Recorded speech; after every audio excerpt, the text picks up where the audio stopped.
high to the skies, 'cause we're gonna have a taste of the good life. Here we go, here we go, here we go up. We're gonna rock this club till it goes up. Yeah, we're gonna live a good life. Yeah, we're gonna do it all night. We're gonna live the good life. Alright, let's go and live the good life, the good life. Tonight, we're gonna live the good life. Alright, let's go and live the good life, the good life. Tonight, we're gonna live the good life. Alright, let's go and live the good life, the good life. Tonight, All right. We're going to live the good life. Here we go. What's happening, everybody? It's your boy Onyx here, going full nerd. I'm just kind of playing around doing a couple of things. But I'm glad to see each and every one of you coming back. Hey, what's happening? Oh, whoa, let's say that out pretty quick. But we got the lights going. We got everything kicking. What's happening, everybody? It's Sunday, 6 p.m. I'm glad. I'm happy.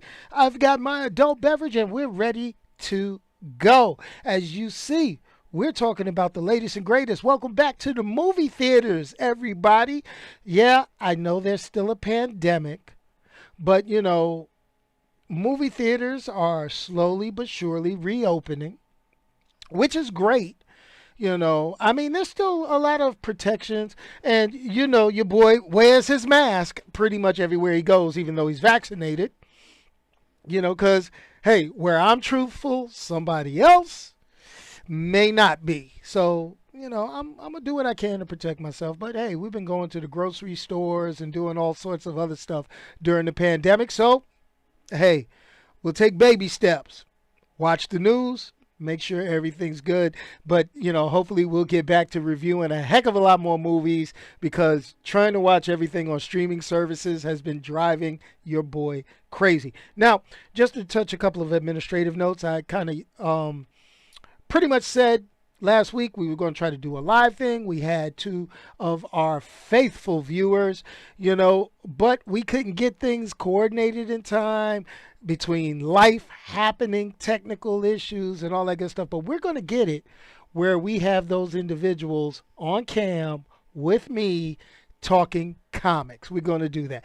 And yes, we are going to hit the shameless plug. So let's get the shameless plug out the way and get on to the subject matter we came here for, and that's the review of Black Widow. What's up, everybody? It's shameless plug time. So thanks for checking out the podcast, Going Full Nerd. Make sure you like, share, and subscribe everywhere possible. So look for Going Full Nerd on YouTube, Facebook, Instagram, goingfullnerd.com, and my Twitter handle, ONYXXX1969. You can also listen to the audio version on its home, Anchor.fm, but also on Pandora, Spotify, iHeartRadio, Apple Podcasts, Google Podcasts, or wherever you consume your podcast listening pleasure. Hey guys, let's get on with the show. And as always, we like to get on with the show. So, Black Widow. The Marvel Cinematic Universe is back, for better or for worse. Now, here's the deal. Online, there have been mixed reviews about this film. And I'll have to say, some people are not going to like my take on this film. All right? I'm going to tell you. So, think about it. Finally, after a global pandemic that kept this movie out the theaters for over a year. But then we've had 3 Captain America films, 3 Iron Man films, 3 Thor films, 4 Avengers films, throw in 1 Hulk film for good measure. And I'm not even going to bring up Black Panther, Ant-Man and the Wasp, Captain Marvel. I'm not and Ant-Man itself. I'm not going to bring up Spider-Man. I'm not going to bring up all these other films. But we finally have only 1 original Marvel Cinematic Universe Avenger without their own motion picture. Hawkeye, you got screwed. All right, so we got Black Widow that hit theaters finally. Okay, it hit theaters and it also hit Disney Plus streaming services. And for some of my more frugal or less open to spend money friends, alternative broadcast services. I paid money. I bought tickets. My wife and I went to the movie theater. That's cool. That's awesome. I'm just gonna say it. I'm so happy. But because since we're talking Black Widow, let's get to the Red Room. You like how I did that? You like how I transitioned it? We are now in the Red Room, folks. We are in the Red Room. Let's go ahead and start this. Okay, so the synopsis of the film is as such. Natasha Romanoff, aka the Black Widow, she confronts the darker parts of her ledger when a dangerous conspiracy with ties to her past arises. Okay, she's pursued by a force that will stop at nothing to bring her down. Natasha must deal with her history as a spy and the broken relationships left in her wake long before she became an Avenger. Okay, so Scarlett Johansson reprises her role as Natasha, aka the Black Widow. We got Florence Pugh starring as Yelena. David Harbour from Stranger Things fame portraying Alexei, aka the Red Guardian, and Rachel Weisz as Melina. Okay, this feature film was directed by Kate Shortland, produced by Kevin Feige. The Black Widow is the first film. I'm saying that again. There's a true designation. First film, okay, in Phase 4 of the Marvel Cinematic Universe. Now, here I'd be remiss to, not say to you guys and kind of put out there, and I'm going to go ahead and say to you, and that is spoilers are going to follow. So if you have not seen Black Widow and you really care about spoilers, you may want to pause this and go rent it on Disney Plus, watch it, and then come back and watch the replay. But if you're like me and really don't care about spoilers because you've got to get the whole emotion behind it, you've got to watch and see for yourself to get your take, stay along with me. Okay? All right, here we go. So the Black Widow film is a couple of things. I mean, I really went into this not really expecting too much. And the reason why I wasn't expecting too much is because this is more of a flashback story, if you think about it. And when I say flashback, it's not a traditional flashback like you would in most shows. Like, you usually have a character that narrates something and then all of a sudden, oh my goodness, it's like almost like watching the old school black comedies or black urban movies. It starts off and it'd be like, oh, you remember when I walked into the room and I said today wasn't going to be like any other day? Well, let me tell you how I got in this situation. Like how every BET or Lifetime movie starts, and then it goes backwards and it goes forwards. Well, this movie starts off basically in 1995. And, it's all before,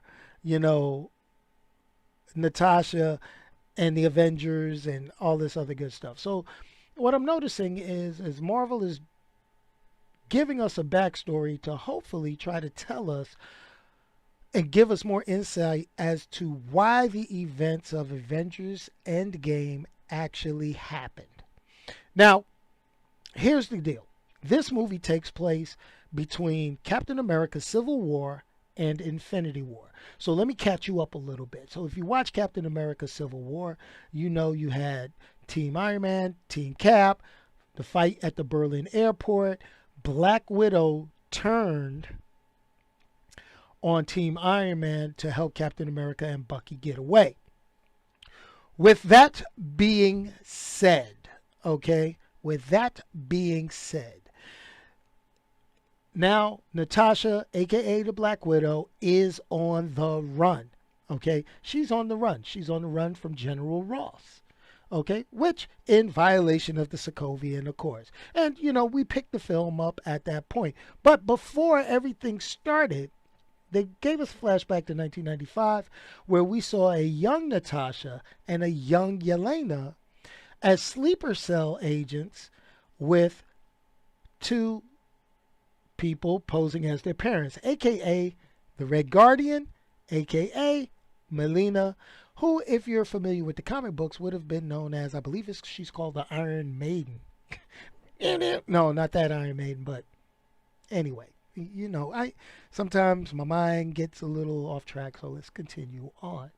So, you know, we learn a couple of things. We learn that, you know, Alexei, aka the Red Guardian, he's a super soldier, much like Steve Rogers. But there's a couple of things that's really evident from that flashback scene is that he's pretty freaking strong, and that's very interesting when compared. But you know, the thing about it is here goes the deal with the super soldier formula. Whatever was used on Alexei, pretty much.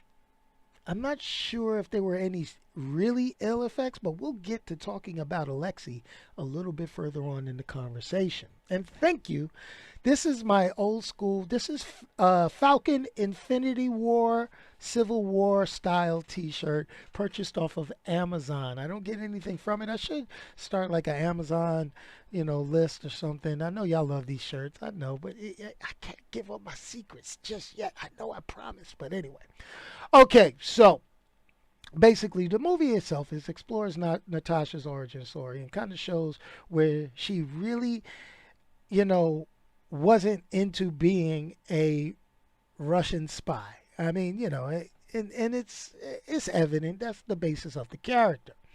But watching the movie as a whole, it answered some questions but raised others. And, you know, even with the minor spoilers that I am going to give out, you know, it reminds me that, you know, I don't know if this movie was actually kind of forced through or pushed through just because they were looking for more of a female centric thing, or they wanted to, you know, have more representation of women inside the Marvel Cinematic Universe. Because, you know, you got a lot of people that groaned and moaned when you had the girl power scene in Endgame. And I actually thought it was a pretty good scene. I had no issues with it. It was actually pretty fun seeing all those, you know, super heroines, you know, going on screen and doing, you know, throwing down, putting the business down. But there are some people still living in the Stone Ages. We'll let it go of there.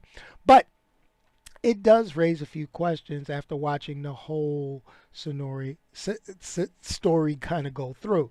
Because the whole basis of this is you've got Natasha on the run, Natasha trying to help her little sister, quote unquote, okay, taking down the covert organization that actually created her, the Red Room, okay, and kind of clearing up something that, what's the best way? Fueled her with guilt for many, many years. And it had to do with, we always get back to Budapest, right? Okay. You know, we've heard about Budapest all the way since the first Avengers movie, but that's okay. That's okay. Let's go ahead.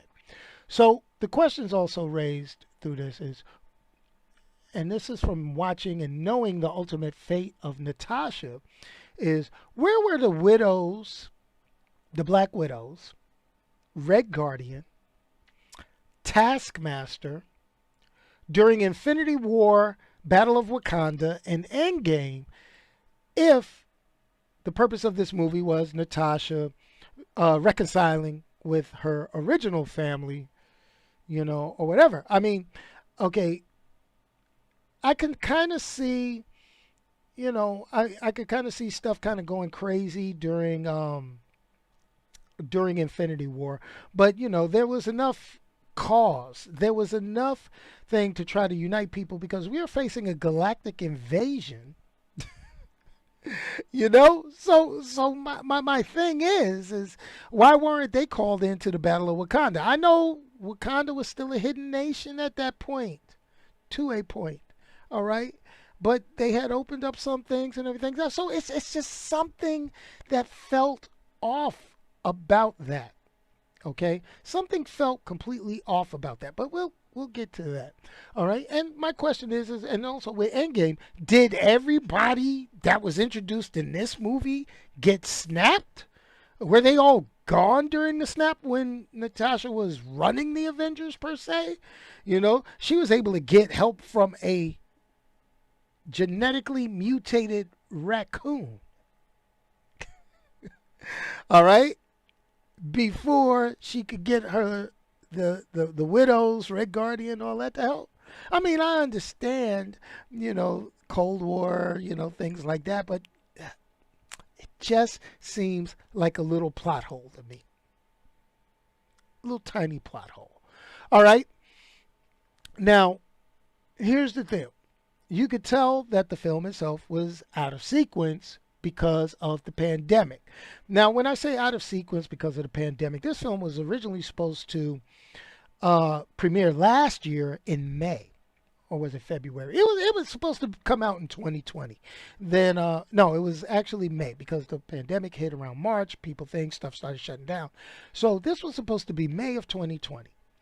With that being said, there are a few elements in this that would have had more of a cliffhanger moment or dramatic hold on to, and would have had more of an emotional thing to the audience because of it being, what's the best way for me to say it, put out in its proper sequence. I mean, we got WandaVision to deal with stuff after the snap. We ended up actually getting Spider-Man Far From Home, which dealt with a few things, but it still wasn't out of sequence because that was more of an epilogue to Phase 3 than a beginning of Phase 4. Because they really didn't touch a lot of Phase 4 elements, such as what happened to the Avengers after that. They hinted at it. Mysterio, unavailable, the Nick Fury, the Spider-Man, bitch, please, you've been to space, things like that. So, there's a little things for that. But anyway, you could tell it was out of sequence due to the pandemic. And the after credit scene, yes, there is an after credit scene in the movie. You can actually see it on YouTube. And it didn't feel as shocking to me as it would have if I had seen this movie prior to WandaVision, Falcon and the Winter Soldier, and Loki.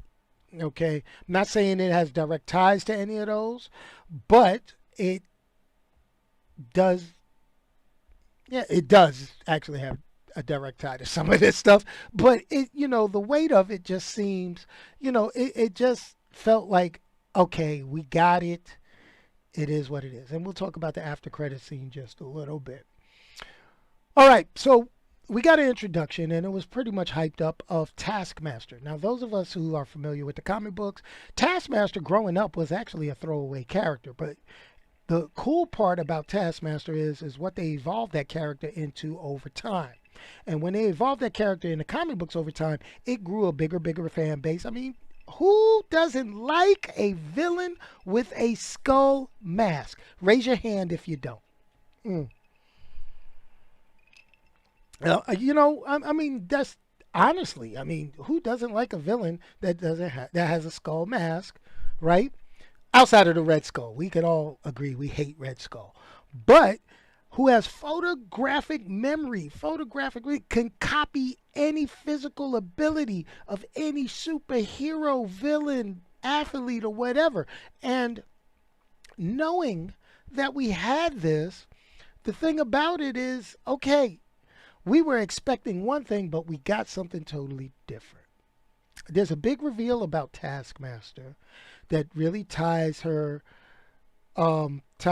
Black Widow movie to everything, really.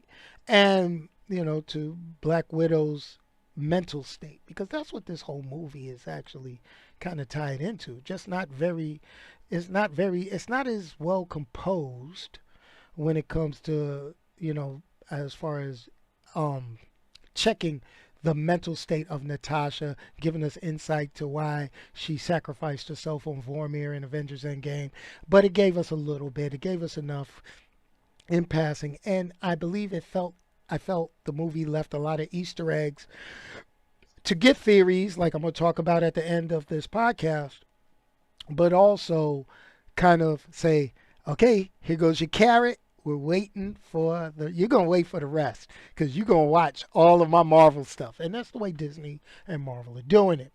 All right. But this Taskmaster is not the Taskmaster that comic book fans were looking for. Yes, they have the replicating the photographic memory reflex. But the thing about it is, and it is a spoiler, is it's not exactly like the comic book.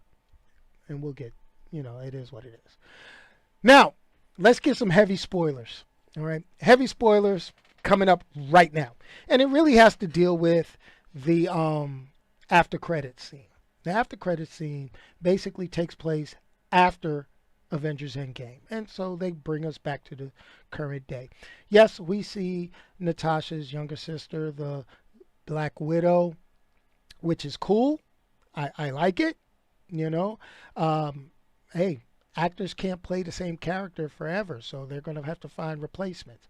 And pretty much the after credit scene basically reinforces this, that they're introducing new superheroes. They're introducing a new Avengers team.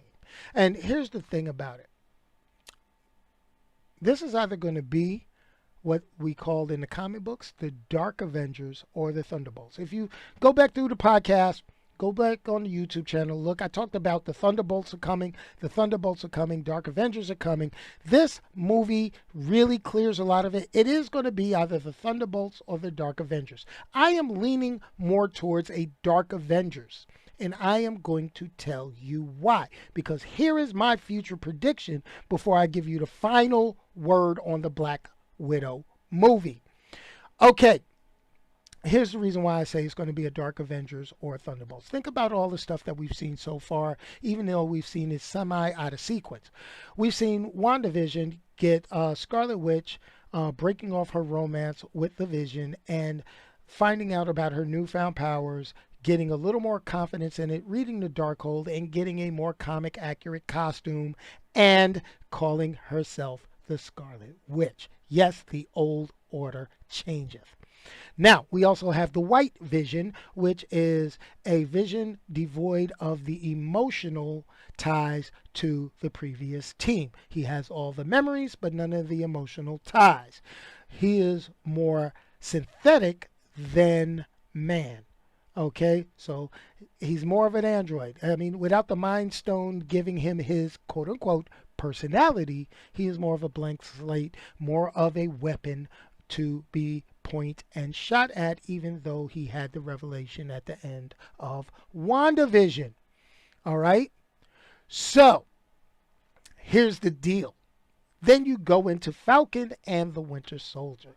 Falcon and the Winter Soldier, after everything is all said and done, they introduce John Walker, who is known to all of us as U.S. Agent. He is now a super soldier, okay, who is currently in the employ of the Contessa, Valerie, Val. Don't call her Val, but this is her. Okay, so now what I see us having is this. Scarlet Witch is actually off the table for the moment. The White Vision may have gone back over to Sword to get some information, or there may have been subroutine that would have put him in the employ or contact with Val. Even though there was no explanation of it, I am sure we will get to that soon. Next, okay, so with U.S. Agent on the table, we get to this. I'm going to say we're not going to talk about Loki. Loki finishes up this Wednesday. I will do a synopsis of episode 5, which was awesome, and episode 6, which is the finale, and we'll see where it goes from there, see if my theories were correct, and see where we go from there. But now my theory for this is so now we have White Vision, U.S. Agent, and after the events of the Black Widow movie, we have Yelena, who will be the new Black Widow. Difference between Yelena and Natasha. Natasha was a spy. Yelena was an assassin. There's a big difference between the two, even though they were both trained inside of the Red Room. Now, look what I got here. I've got White Vision, U.S. Agent, and Yelena. I've got a powerhouse, a patriot, and a super Russian assassin. That's 3 Avengers right there. Now, we also seem to be getting Shang-Chi and the Ten Rings getting released this year. We also know that Emil Blonsky, the Abomination, due to a slight show in the trailer, will be making an appearance looking more like his comic book accurate form. So now we have a Hulk type. And, oh, by the way, Tim Roth is credited with being inside of Shang-Chi and the Legend of the Ten Rings, and he's going to make an appearance in the upcoming She-Hulk series with Mark Ruffalo as the Hulk. Let's move on. So now we have an Abomination, aka a Hulk, a super spy, a patriot, and a synthezoid. Okay. This seems pretty freaking awesome at this point, right? Right? Let me throw this out there. We got Eternals releasing this year. What's to say that one of the Eternals does, hey, we are now going to get involved. We've always not been involved, but now we're going to be involved. Now we've got our God-type character like a Thor. Oh, it looks like we are building a darker, more, rough Avengers team. So what is going to counteract this rough Avengers team? Well, we got Bucky. Well, we got Captain America now. Sam Wilson, Captain America. Scarlet Witch, to be determined. Doctor Strange. We don't know what's going to happen with him in Doctor Strange Multiverse of Madness, nor do we know what's going to happen with Spider-Man. But we do know a couple of things. We know Chadwick Boseman is not going to be reprising a role in Black Panther 2, and, that's tragic. But we do know that we will probably get another Black Panther out of this. But, by the way, we can replace Chadwick Boseman. I don't think they just made the announcement that they're going to do it yet. I think they're being very coy. I think they're being very careful, very strategic to find an actor that can do what they can do. So here goes the deal. Here's my theory. Here's my thing. Okay, so we've got this going on. Val is taking the place of a Norman Osborn. She is the anti-Nick Fury. You remember how Nick Fury was showing up in all the other movies as we're leading up to Avengers, gathering the team for his Avengers initiative? Why can't Val, who is a semi-polar opposite, a darker version of Nick Fury, more bureaucratic, more government than Nick Fury was, doing the same thing?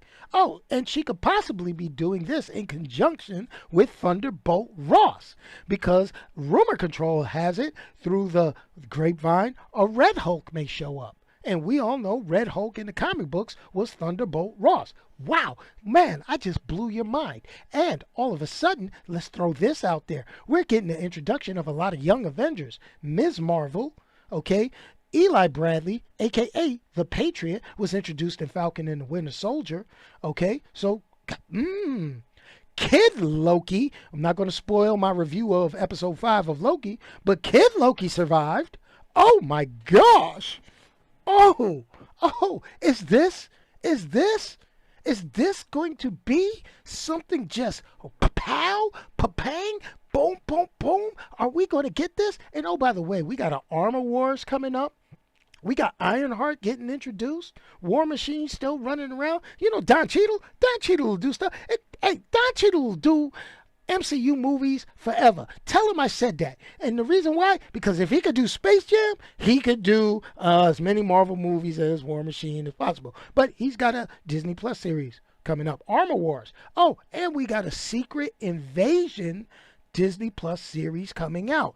Why? Because you're doing a World of Wakanda. The rumor control is World of Wakanda, which is Black Panther 2, okay, is going to have a conflict between Wakanda and Atlantis.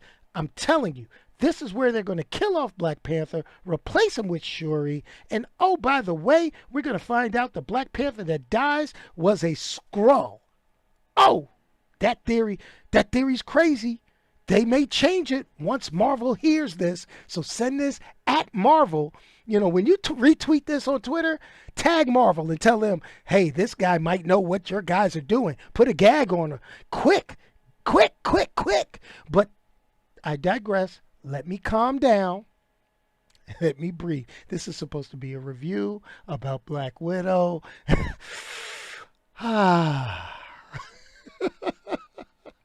I hope y'all enjoying me vibing like this. This is just something else.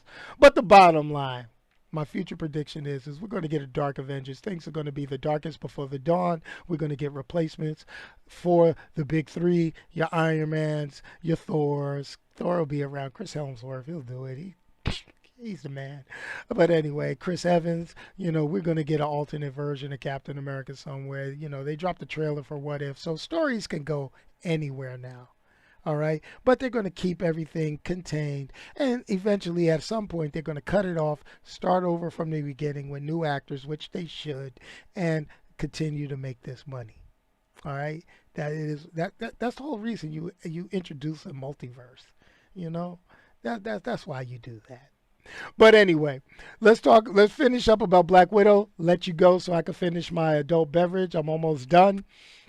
And you could guys leave comments and all that good stuff.